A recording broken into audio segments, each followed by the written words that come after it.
حمدا والصلاة والسلام مالا بدا منہ درس نمبر 3 کتاب الایمان پڑھ رہے تھے ہم۔ فرماتے ہیں ممکن چے باشد کہ ممکن را پیدا میں توانت کرد۔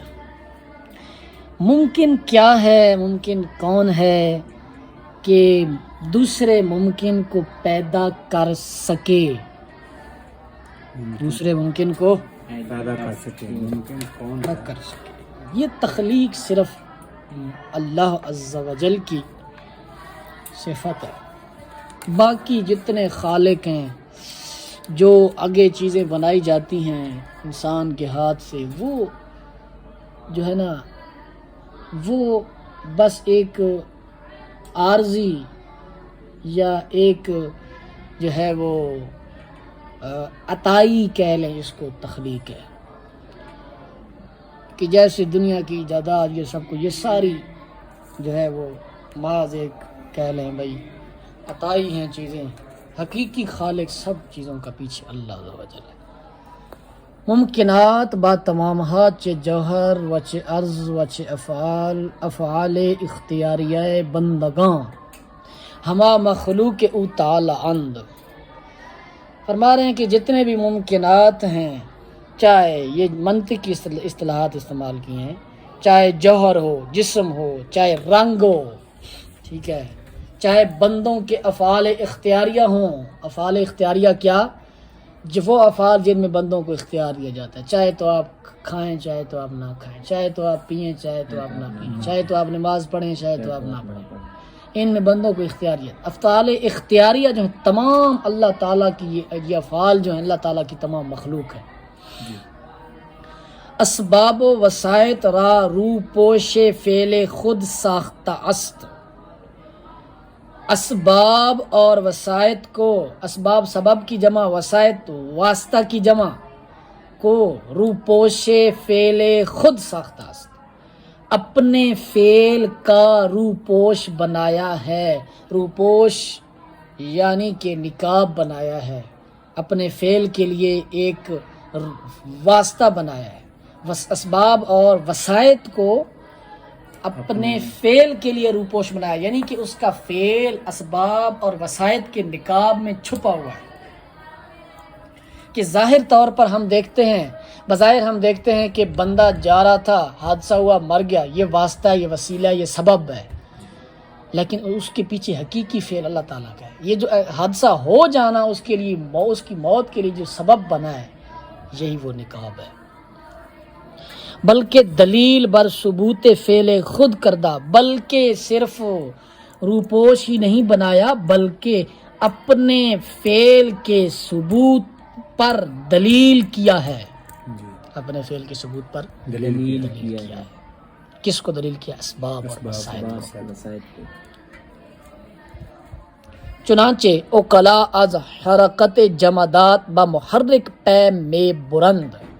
چنانچہ اوکلا عقل والے دانا لوگ جمادات، جماد کی جمع، جمود، جماد کی حرکت سے، محرک حرکت دینے والا، محرک حرکت دینے والا، جمادات کی حرکت سے اوکلا محرک تک سراغ حاصل کرتے ہیں، محرک تک رسائی حاصل کرتے ہیں۔ یعنی وہ ان جمادات کی حرکت دیکھ کر اولیاء کرام، پتے ہلتے، پہاڑوں کی گردش ہیں اور سمندروں کا چلنا، ان چیزوں کی حرکت دیکھ کر وہ حرکت دینے والے کی ذات تک رسائی حاصل کرتے ہیں۔ کوئی تو ہے جو نظام ہستی چلا رہا ہے۔ وہ میدانند کے ان حرکت فراخور حال این جماد نیست، اور جانتے ہیں کہ یہ حرکت اس جماد کے حال کے سزاوار نہیں ہے، کہ یہ جو چیز حرکت کر رہی ہے، یہ جو سمندر حرکت کر رہا ہے، ٹھیک ہے، یہ جو پتے ہل رہے ہیں، یہ ان کی اپنی صلاحیت نہیں ہے، یہ ان کا اپنا حال نہیں ہے، یہ ان کی اپنی قوت نہیں ہے، یہ ان کی اپنی استطاعت نہیں ہے، بلکہ کیا ہے چہ این را فاعلیست ورائے او، کہ ان کے علاوہ ان کا کوئی اور فاعل ہے، وہ اللہ تعالیٰ کی ذات ہے، ان کا فاعل ان کے علاوہ کوئی اور ہے۔ اس کے لیے، ان کے لیے یعنی افعال کے لیے، این را فائلیس ورائے او،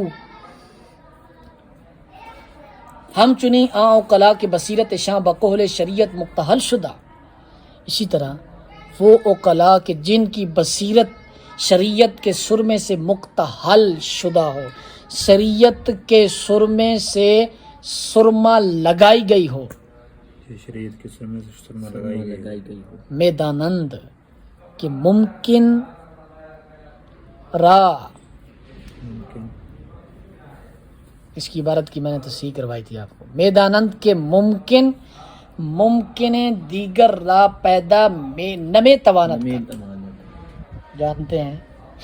جانتے ہیں وہ عقلاء جانتے ہیں کہ ممکن دیگر کو پیدا نہیں کر سکتا. یہ عبارت آپ آسان کر لیں، ممکن دیگر کو پیدا نہیں کر سکتا. گو فعل باشد از افعال یا عرض باشد از آراز، یا اب کوئی اگرچہ افعال میں سے کوئی فعل ہو یا آراز میں سے کوئی عرض ہو. نمے توانت کاٹ دیں. ہاں آرے این قدر فرق در افعال اختیاریہ و حرکت جمادات متحقق است. ہاں اس قدر فرق افعال اختیاریہ اور حرکت جمادات کے درمیان متحقق ہے. حرکت جمادات کیا ہے؟ جمادات جمی ہوئی چیزوں کی حرکت، پتھر وغیرہ وغیرہ ہیں، ان سب چیزوں کی حرکت.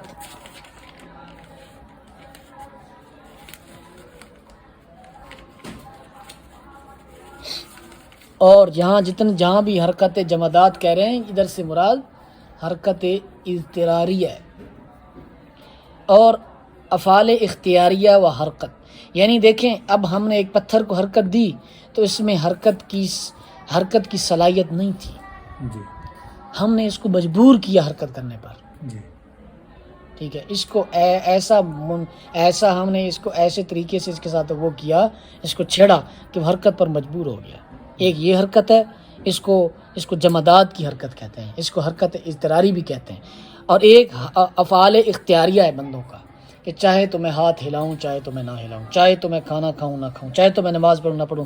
ان میں فرق جو ہے اس قدر کہتے ہیں، این قدر فرق در افعال اختیاریہ و حرکت جمادات متحقق است.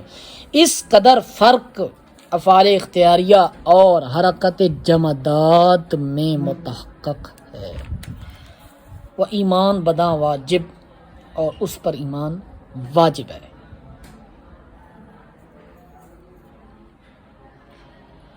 کہ حق تعالیٰ بندگان را صورت قدرت و ارادہ دادا است، کہ اللہ تعالیٰ نے انسان کو قدرت اور ارادہ کی صورت دی ہے، یعنی قدرت اور ارادہ کی قوت دی ہے، قدرت دی ہے.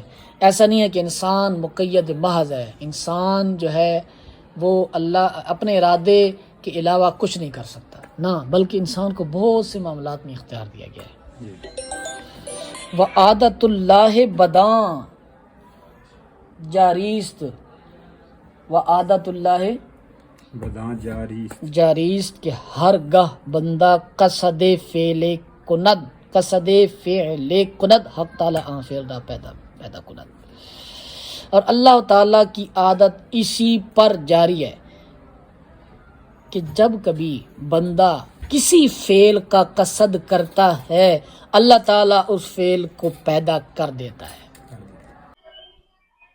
تو یہ فرماتے ہیں کہ ہر گاہ بندہ ہر گاہ بندہ قصد فعل کند حق تعالیٰ آن فعل را پیدا کند، کہ جب کبھی بندہ کسی فعل کا قصد کرتا ہے اللہ تعالیٰ اس فعل کو پیدا کر دیتا ہے.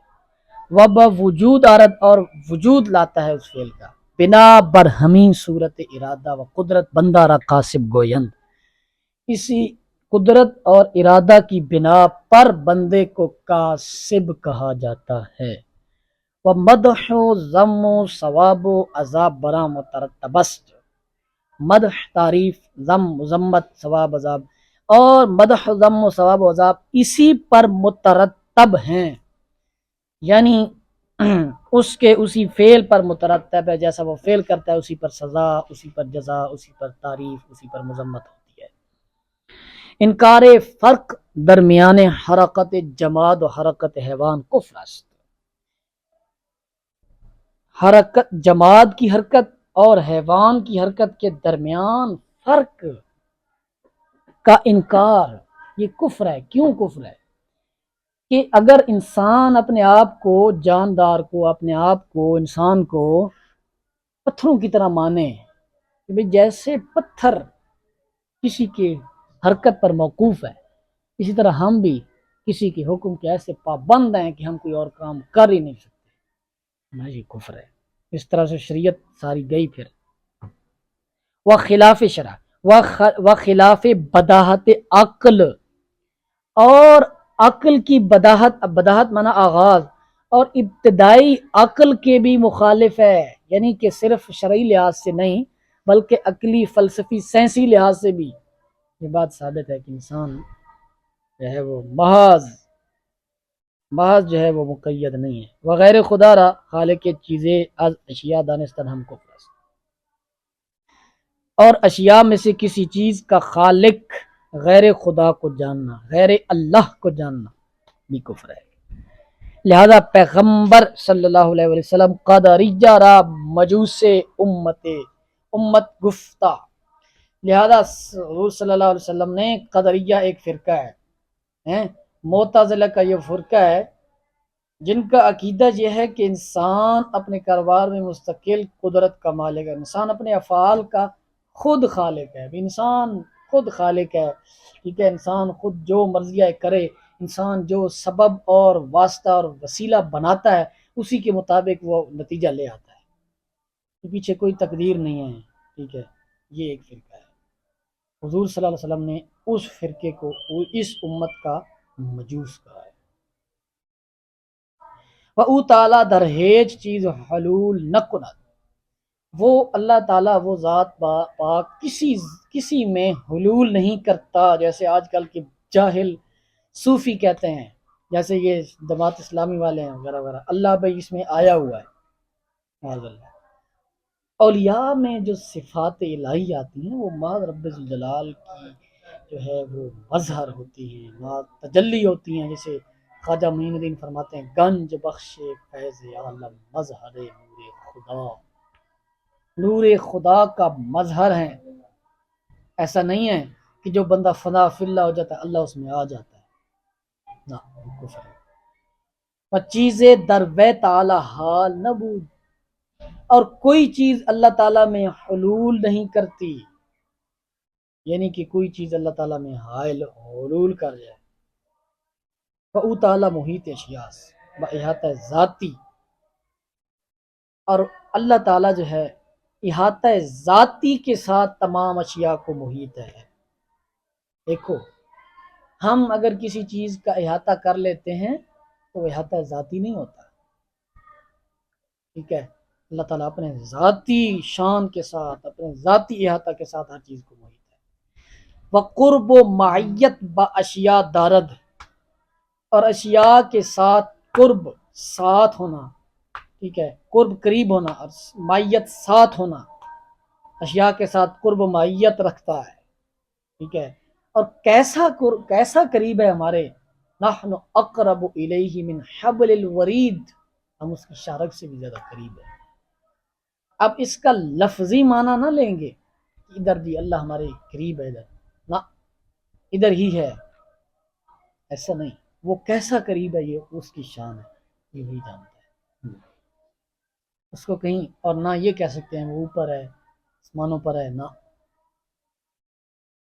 نہ احاطہ و قرب در خور فہم تاثر ما باشد، اور نہ یہ احاطہ اور قرب کہ ہماری چھوٹی ناقص فہم میں ہو، کہ شیان جناب قدس او نیس، کہ یہ اس کی شیان شان نہیں ہے. بس اتنا کافی ہے آج کے لیے.